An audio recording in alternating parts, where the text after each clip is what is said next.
السلام عليكم ورحمة الله وبركاته. ازيكم عاملين ايه؟ قبل ما نبتدي حبايبي مننساش شير ولايك واشتراك في القناة وتفعيل الجرس عشان يوصلكم كل جديد. متنسونيش بكومنت حلو ولايكات اكتر. معاكم قناة فنجان الهنا. يلا بينا نشوف فنجانك هيقول ايه برج الثور. بس قبل ما نبتدي ياريت نصفي النية وندي لنفسنا طاقة ايجابية. نسمي بسم الله، نصلي على النبي، اللهم صل وسلم وبارك على سيدنا محمد. خير ان شاء الله برج الثور. ولا يعلم الغيب الا الله. قراءة تنطبق على الجنس رجل وامرأة وكل الأعمار. القراءة بتكون عامة وليست خاصة. يلا بينا نحط اللايك. أهم شيء يا جماعة الفيديو بتاعنا بيتشاف أكتر باللايك وكمان كومنت. ولو أنت بتتفرج ومش مشترك فياريت تشترك في القناة. برج الثور شايفة إن بعضكم هنا في هم كده يخص عيلة، يعني شايفة إن يخص أسرة. الهم ده ممكن تكون انت مهموم يا برج الثور، وهمومك ديت تعم على أسرتك، او تكون للبعض منكم تكون لا هو يعني في شيء كده مهموم منه الاسره كامله. طيب البعض منكم اللي انت فيه ده ضيقه، اذا كانت ضيقه ماديه او ضيقه عموما في مشاكل في العائله او كده. شايفه ان بعضكم ان ده يعني في سحر في البيت عند البعض منكم. تلاقي نفسك مش مرتاح في البيت خالص، عايز تنقل ومش عارف تنقل. مش عدم ارتياح، الرزق قليل. هو للبعض منكم هو سحر والبعض منكم حسد. هو عموما في طاقة هنا سلبية في البيت. فانا عايزاك ايه يعني تنقل كده. يعني كل ما بنيجي ننقل نحرك شوية حاجاتنا كده في البيت الأساسي عندنا في البيت، نغير هنا، نحط نشيل الصالون هنا نحطه هنا، نشيل يعني نحاول ان احنا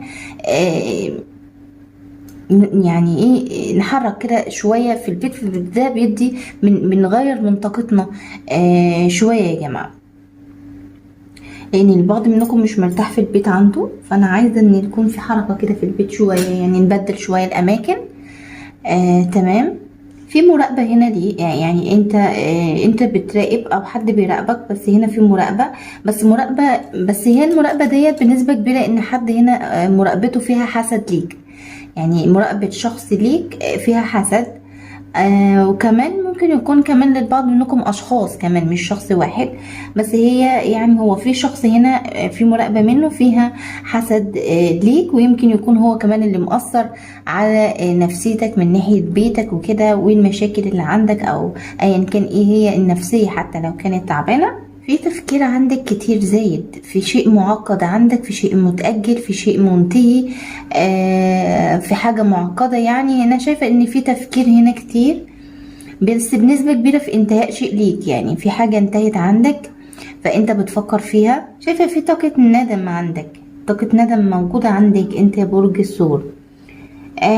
طاقة ندم على نيتك الصافية اتجاه موضوع معين، اتجاه شخص، ولكن يعني ندمان على تصرفاتك الإيجابية مع الشخص ده، ولكن ما شالهاش، أو مع الأشخاص ديت ولكن ما شالهاش. فشايفة إن في طاقة ندم عموما على طريقتك وأسلوبك مع الآخرين. ندمان إن أنت ندمان على نيتك اللي صافية اللي اتخذت بشكل سوء.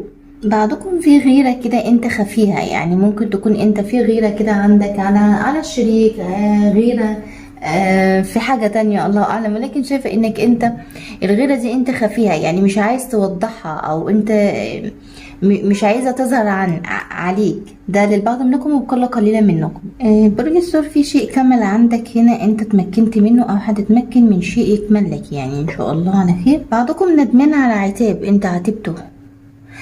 في طاقة ندم هنا على عتاب انت عاتبته لشخص. يمكن يكون ان الشخص اللي انت عاتبته ده لقيته ان هو ميستاهلش العتاب دوت، او ان العتاب ده ما جابش نتيجة، او تفهم العتاب ده غلط. فشايفة انك انت ندمان عموما انك انت عاتبت شخص، او يكون العتاب عمل مشكلة فندمان. في مكالمة انت في انتظارها فهتجيلك او تكون جاتلك يا برج الثور. ففي مكالمة هنا جايالك او جاتلك. في شفاء هنا من سحر انت بتتعالج، استشفيت او هتستشفى لو في علاج انت بتاخده او حاجة. شايفة ان في هنا استشفاء. شايفة ان وراه سعادة ليك ان شاء الله، يعني الحال هيتعدل ان شاء الله من اي شيء انت كنت بتشتكي منه. شايفة كمان هنا في شفاء يخص صحة، يخص نفسيا، ولكن في شفاء اذا كنت استشفيت او هتستشفى بامر الله ففي شفاء موجود عندك. شايفه ان قدامك هنا اختيارين يا برج الثور في شيء انت ليك انت. في اختيارين اذا كانت ما بين شيئين او ما بين شخصين، ولكن في اختيارين انت بتمر بيهم او هتمر باختيارين. في هنا يعني بعضكم هنا في بيت بيتباع او انت في انتظار يعني بيعان بيت ليك. فشايفة ان هنا في حاجة زي كده، في حنين من الناحية العاطفية انت منك انت، في حنين يا برج الثور للبعض منكم، بكل قليلة منكم ان يكون في شخص هنا بيحن ليك. في شيء انت بتتعامل فيه بهدوء، انسحبت بهدوء. ممكن يكون هنا للبعض منكم انسحبت في موضوع بهدوء خالص، او تكون انسحبت من علاقة في هدوء، او في هنا للبعض منكم موضوع انت بتتعامل فيه بكل هدوء. طب للبعض منكم لا، طب للبعض منكم يبقى فنجانك طالب منك لو في شيء مشكلة او حاجة انت متدخل فيها، او في حوار انت متدخل فيه ولكن في كده شوية عقبات او كده، فانسحب منه بكل هدوء. او يكون للبعض منكم علاقة تكون انتهت ولكن فيها مشاكل، فبرضو انسحب بكل هدوء، انسحب بهدوء يا برج الثور. لو انت رايد ده غير كده تكون مش طاقتك.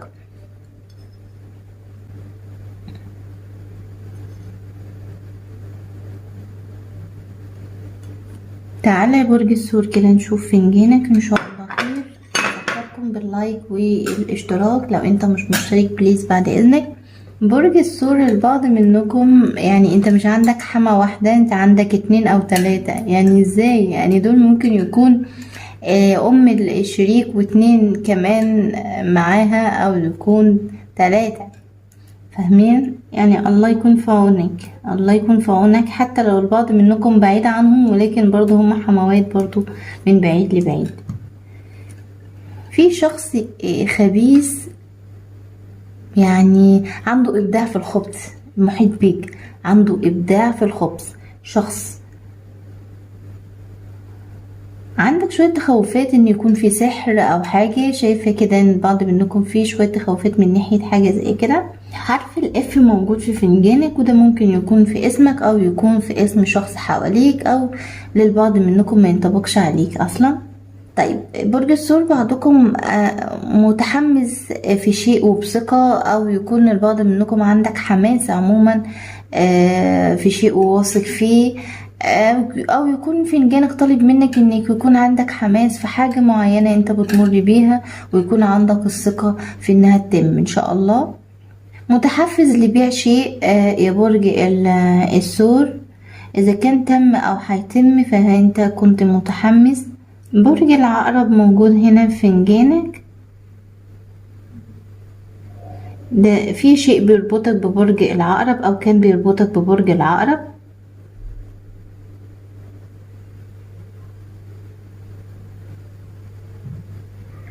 طيب للبعض منكم برج العقرب، ودي مش هينطبق على الجميع، ولكن برج العقرب ممكن ينطبق عليك بس ان انت كنت مرتبط بيه او تكون مرتبط بيه. ولكن الطاقة اللي انا هقولها مش شرط تكون على الجميع بنسبة كبيرة، لا هي بنسبة قليلة. ان برج العقرب هنا للبعض منكم هو شخص انت عارفه ان هو حاقد، بس تكون عارف كده. وشايفة كمان ان في طاقة اكتفاء من برج العقرب، هي انت تاخد طاقتك بس. شايفة كمان ان البعض منكم ان برج العقرب مقيدك في شيء، او انت مقيده في شيء، بس في تقيد هنا يخصك ببرج العقرب. ومش معنى كلامي ان الكلام ده بس ينطبق على اللي انا يعني على العقرب بس، لا للبعض منكم ممكن على اي برج تاني. شايفة كمان ان في هنا حق ليك،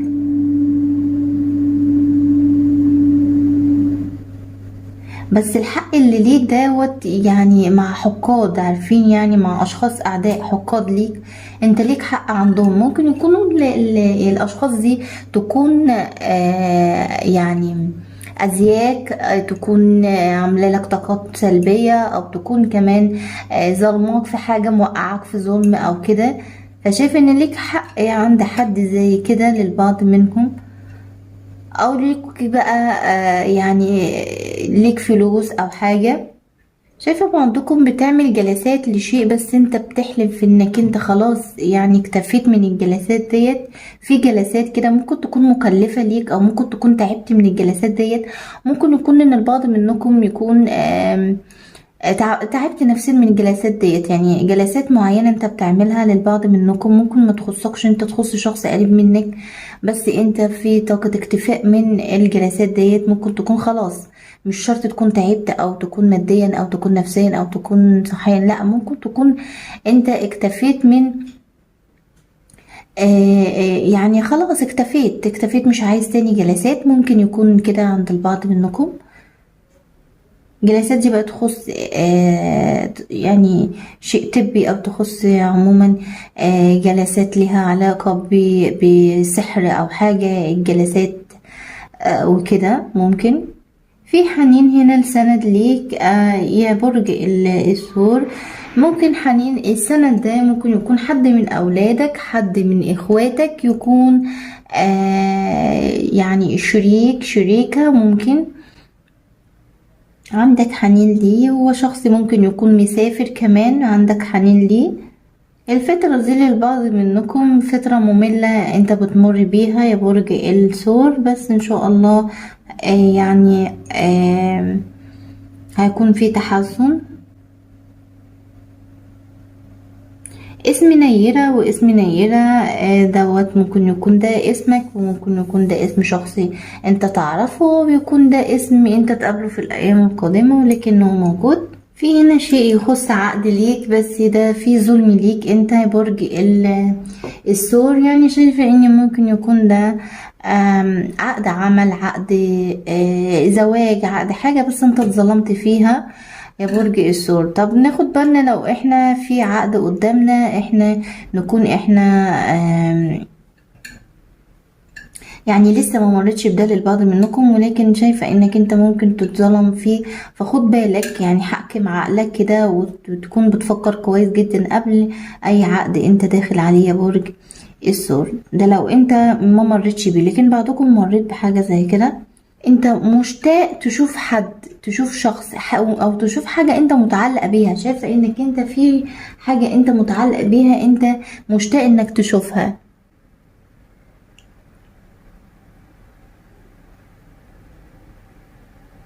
مش شرط يكون شخص، ممكن يكون مكان انت بتشتاق لمكان معين انت متعلق بيه، بترتاح فيه المكان ده. وممكن يكون شخص. طب كده برج الثور انا كده خلصت قراءة. اتمنى عليكم في الكومنتات. اذا عجبكم الفيديو متنساش شير ولايك واشتراك في القناة وتفعيل الجرس عشان يوصل لكم كل جديد. وبالنهاية انا بشكركم وبتمنى لكم الخير والسعادة والتوفيق في حياتكم. انتظروني في قراءة فنجان جديدة. بحبكم في الله، بحبكم جدا جدا. باي باي حبايبي.